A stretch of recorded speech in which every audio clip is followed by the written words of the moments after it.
Round नंतर शेवटपर्यंत जोपर्यंत फायनल टॅली त्यांच्याकडे आलं नाही तोपर्यंत त्यांनी ते अनाउन्समेंट थांबून ठेवलं होतं का?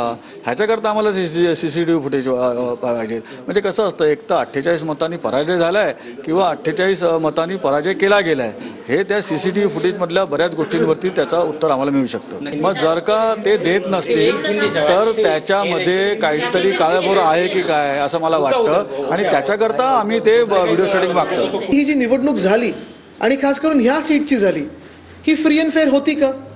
मतमोजणीची जी प्रक्रिया होती ती फ्री अँड फेअर होती का? ही यंत्रणा जर त्यांच्या हातात नसते आणि खरोखर फ्री अँड फेअर इलेक्शन झाले असते तर 240 काय 40 देखील जागा भाजपाच्या या देशात आल्या नसत्या.